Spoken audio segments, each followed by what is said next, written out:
बिस्मिल्लाहिर्रहमानिर्रहीम। अस्सलाम वालेकुम। मैं हूं सलमान हैदर और आप देख रहे हैं अपना यूट्यूब और फेसबुक चैनल। दुआ है परवरदिगार से कि उसने आपको और आपके अहले खाना को अपनी हिफ्ज़ो अमान में रखा हुआ। कोई शक नहीं है कि डिसाइसिव मूवमेंट चल रही है और ये 30 जनवरी 31 जनवरी से पहले बहुत सी चीजें डिसाइड हो चुकी होनी है, इसीलिए हर जगह इजलास बहुत ज्यादा हो रहे हैं। लंदन में आज नून लीग का एक इजलास है, वो तो समझ आ गई, पूरी टीम उधर बुलाई हुई है। हाँ, prime minister of Pakistan Shahbaz Sharif sahab ने भी इजलास बुलाया, पाकिस्तान की इकॉनमी के लिए नहीं, मौजूदा हालात के लिए नहीं, IMF के लिए नहीं, जी हाँ, अपने भाई को वापस बुलाने के लिए। उसकी कुछ डिटेल्स हैं, वो मैंने आपके साथ डिस्कस करनी है। पाकिस्तान तहरीक इंसाफ का अहम तरीन इजलास और जी हाँ फैसला भी हो चुका तहरीक अदम एतमाद के हवाले से, एतमाद के वोट लेने के हवाले से। उसकी कुछ डिटेल्स मेरे पास आई हैं, वो आपके साथ बतानी है।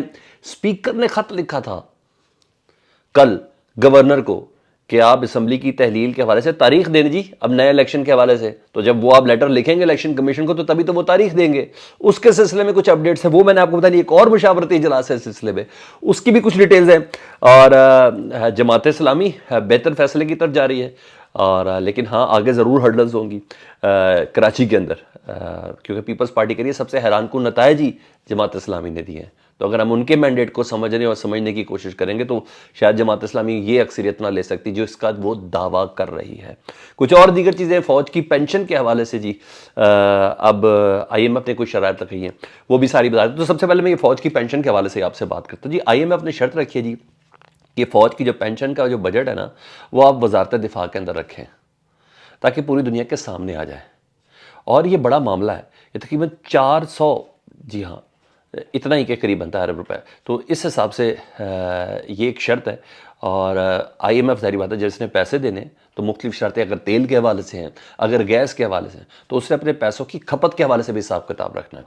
तो ये एक बड़ा स्ट्रॉन्ग कदम होगा पाकिस्तान के वज़ीर ख़जाना को। डेफिनेटली जनरल आसिम मुनीर के साथ कंसेंसस के बगैर प्राइम मिनिस्टर ये फैसला कर नहीं सकते, लेकिन IMF की डिमांड है और ये वो प्रिंसिपल डिमांड है जिसके बगैर IMF ने दोबारा नेगोशिएशन नहीं करनी, कोई किस्त पैसों की जारी नहीं करनी। तो IMF हमारे फौज के बजट की तरफ है। और फिर उसके बाद पता नहीं क्या चीज़ें, वही इमरान खान साहब की कि जब आपने मांगना तो शराइत भी उनकी होती हैं, और यही वजह कि पाकिस्तान की सिक्योरिटी तक पे कोई सवाल उठा सकता है, अपनी शराइत रख सकता है जब आप हर एक से मांग ही रहे हो। तो IMF पीछे अमेरिका, डेफिनेटली अमेरिका का ये इदारा है। तो इस हवाले से ये शर्त रखी गई है और आपको कुछ ना कुछ फैसला करना है अगले 2 से 3 दिनों में। सिर्फ टैक्सेस बढ़ा के जो वजारत ख़जाना की जानिब से कहा गया, तमाम IMF की शराइत पूरी करने जा रहे हैं। सिर्फ पेट्रोल की लेवीज बढ़ा के, सिर्फ गैस का सर्कुलर डेट ख़त्म करके, यानी 200 अरब के जो अभी नए अवाम के ऊपर टैक्स डालने हैं, सिर्फ उसकी वजह से बात नहीं बननी। ये वो चीज़ है जिसका इशारा इमरान खान साहब ने किया है कि हमें हमारे दफाई बजट तक को ऊपर बाकायदा नज़र रखे हुए हैं। तो यहाँ तो एक तो ये चीज़ है। अब आगे जा रहा मैं वो कह रहा हूँ डिसाइसिव मूवमेंट्स हैं। नवाज शरीफ साहब ने अपनी, खैर जिनसे उन्होंने मशवरा करें वो तमाम अफराद को उन्होंने बुला लिया हुआ है लंदन में, और राना सना से लेके मैंने कहा मरियम औरंगज़ेब, याद सादिक और फिर दीगर तमाम अफराद मौजूद है जी। लीगल कवर का इंतज़ार कर रहे हैं मियाँ मोहम्मद नवाज शरीफ। इस बात का याद है राना सनाउल्लाह साहब ने कहा है, और फैसला नवाज शरीफ साहब ने खुद ही करना है जब उनका भाई मुकम्मल तौर पर तसल्ली देगा कि आप एक रात भी हवालात के अंदर नहीं गुजारेंगे। वो तमाम जो, और एक ना मैं आपको सीधी सी बात बता दूं, चाहे किसी के दिल को लगे, ये अदालतों ने नहीं करना, ये उन्होंने ताकतों ने करना है जिन ताकतों ने नवाज शरीफ को दवाई के लिए बाहर भेजा था। ये उन्हीं लोगों ने करना है। हाँ, अदालती कवर जरूर होगा सामने कि अदालत ने कहा जी हाँ इनकी प्रोटेक्टिव बेल कर दें।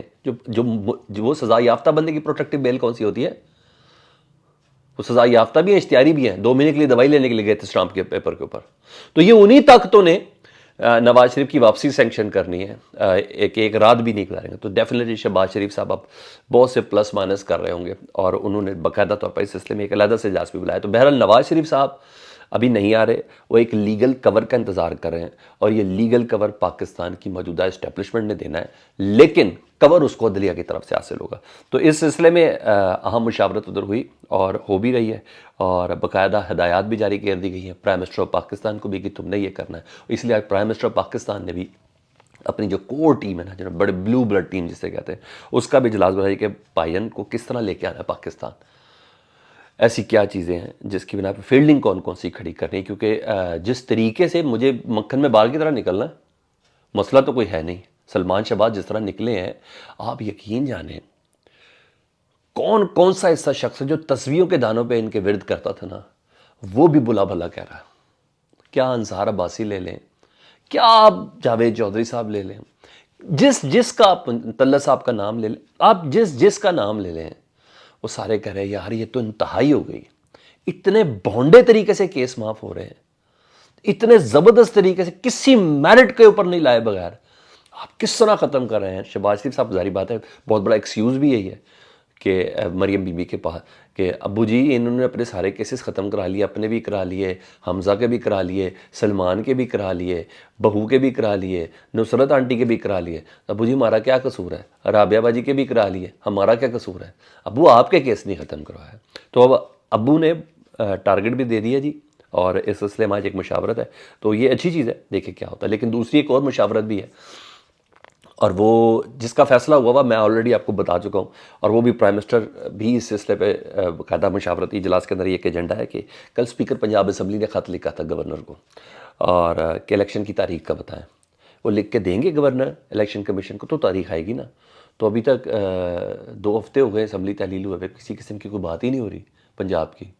تو اطلاع یہ ہے کہ پی ڈی ایم جو ہے نا مکمل طور پر، اس کے سرخیل پیچھے میں آپ کو اتنا بتا دوں زرداری صاحب ہے، کیونکہ انہوں نے طے کیا ہوا ہے میں 100% ذلیل کر کے نہ دفنانا ہے نون لیگ کی سیاست کو، تاکہ یہ دوبارہ اٹھ ہی نہ سکے مستقبل میں. اس لیے تو ان کا بیٹا ہر جگہ پہ اب عالمی فورم پہ بھی کرے میں پرائم منسٹر ہوں گا تو مخلوط حکومت بناؤں گا پیپلز پارٹی کا. تو وہ اپنا وہ کام انہوں نے اپنا ادھر شروع کیا ہوا ہے. وہ ٹھیکے پہ وزارت خزانہ جو لی ہوئی ہے نا، بیسیکلی عالمی منظرنامے کو اپنے حد کے اندر کرنے کے لیے. تو ادھر اطلاع ہے کہ پی ڈی ایم مکمل طور پر مشاورت کر رہی ہے جی کہ الیکشن نہ ہوں، اور قانونی ماہرین کو اس سلسلے میں آج بلایا گیا، اور اس سلسلے میں گفتگو بھی. رزلٹ کیا نکلے مجھے یہ نہیں پتا کہ اس سلسلے میں آپ کام کریں کہ چاہے معیشت کا بہانہ لگا دیں، چاہے ہاں یہ اپنے مشیر بڑھاتے جائیں، اپنے کیسز ختم کراتے جائیں. اس دوران یہ سارے خرچے لتے لتے سارے اپنی ہر لحاظ سے کرتے رہیں. انہوں نے کہا کسی قسم کا کوئی کرے کہ یہ الیکشن پنجاب میں اور کے پی کے اندر نہیں ہوں. اسی لیے احسن اقبال نے آواز لگا دی ہوئی ہے کہ جب تک نئی مردم شماری نہیں ہوگی تب تک پنجاب اور کے پی کے لیے ہوں گے. تو کوئی نہ کوئی اس طرح کے جواز تراشے جائیں گے، اور جس کے اوپر پورا کام ہو چکا ہے، کیونکہ سوٹ ہی نہیں کرتا. میں مسلم لیگ نون ہوں تو میں زندگی بھر یہ الیکشن نہ کراؤں. میں آپ کو بتا رہا ہوں جب تک کوئی بہت بڑا معجزہ ہو جائے. اگر میں نواز شریف ہوں تو میں تو کیونکہ جو حال کر دیا پارٹی کا، اور جو حال کر دیا بیڈ ڈیسیژن کا، نواز شریف صاحب باقاعدہ اجلاس میں پٹ رہے ہیں یہ کہ میں نے کہا تھا عمران کے خلاف عدم اعتماد نہ لاؤ، میں نے تمہیں کہا تھا اپریل میں کہ اگر اعتماد لے ہی آئے ہو تو فوراً الیکشن کا اعلان کر دو. تم نے نہیں مانی، آج ذلیل ہو رہے ہو. میں نے اتنی محنت سے یہ پوری پارٹی بنائی، تم لوگوں نے اس کو ذلیل اور خوار کر دیا. نواز شریف صاحب پٹ رہے ہیں اس بات پہ. تو اس ٹائم کوئی بھی نہیں چاہے گا نون لیگ کی طرف سے، پی ڈی ایم کی طرف سے کہ کسی قسم کا ہو. ہاں پیپلز پارٹی ضرور چاہے گی، اس کو پتہ میرا شیئر کدھر تک ہے. تو یہاں تک بات ہو رہی ہے کہ گورنر لکھ کے دیں گے تو ڈائریکشن کا اعلان ہوگا. تو اس ڈائریکشن سے پہلے انہوں نے کوئی سرٹن پروڈکشن کرنی ہے آئین اور اس کے سلسلے میں کہ بھائی یہ الیکشن نہ ہو. کوئی بھی چیز نکالی جاتی ہے جب سلمان شہباز باہر آ سکتے ہیں، جب افضل شہباز کلیئر ہو سکتے ہیں، جب فرد جرم سے ایک دن پہلے شخص پرائم منسٹر آف پاکستان بن سکتا ہے، تو پاکستان کے اندر کچھ بھی ہو سکتا ہے.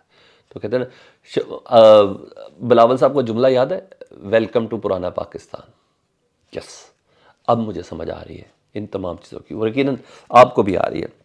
دوسرا جماعت اسلامی کا وفد جو ہے وہ پی ٹی آئی کے پاس خود گیا. اچھا سگنیفیکنٹ قدم ہے، کیونکہ پیپلز پارٹی جماعت اسلامی کے پاس آئی تھی. تو جماعت اسلامی شاید اپنے آپ کو پی ٹی آئی کے زیادہ قریب تصور کر رہی ہے. اور اتنا جو جماعت پی ٹی آئی کے جو صدر ہیں ظہیر صاحب، انہوں نے اتنا ضرور کہہ دیا ہے، انہوں نے کہا یہ طے ہے کہ ہم نے چوروں ڈاکوں یعنی پیپلز پارٹی کے ساتھ مل کے اتحاد نہیں کرنا، باقی حافظ صاحب آپ جو مرضی کہیں. تو اتنا سٹانس ہے کہ پیپلز پارٹی کے ساتھ پی ٹی آئی نہیں ملنے کی. تو یہ بڑا ممکن ہے، کیونکہ کئی جملے، سخت جملے اور کئی باتیں، اسٹیٹمنٹ سراج الحق صاحب بھی کہہ چکے، حافظ نعیم الرحمان صاحب بھی کہہ چکے. تو حافظ نعیم الرحمان صاحب کا پی ٹی آئی کے پاس پہنچنا یہ اچھا قدم ہے. ہو سکتا ہے یہ دونوں مل کے ناک آؤٹ کر کے فارغ کر دیں پیپلز پارٹی. ہاں بعد میں تنگ تو کریں گے ظاہر پہ فنڈنگ شٹ ان سب چیزوں میں، مگر یہ اتنا ساتھ کام نہیں ہوگا. جماعت اسلامی بہت ایکسیلیٹر کے اوپر ہے، تو پیاسی ہے کہ مجھے کراچی سے کسی قسم کا کوئی حصہ ملے، میں کراچی والوں کو پرفارم کر کے بتاؤں سیاست کے اندر. کہیں تو میں پرفارم کر کے بتاؤں. تو جماعت اسلامی تو چھوڑے گی نہیں. ٹھیک ہے, یہ ساری خبریں تھی. فیڈ بیک سے متعلق ضرور آگاہ کیجیے گا. اپنا بہت زیادہ خیال رکھیں. اللہم صلی علی محمد و علی محمد.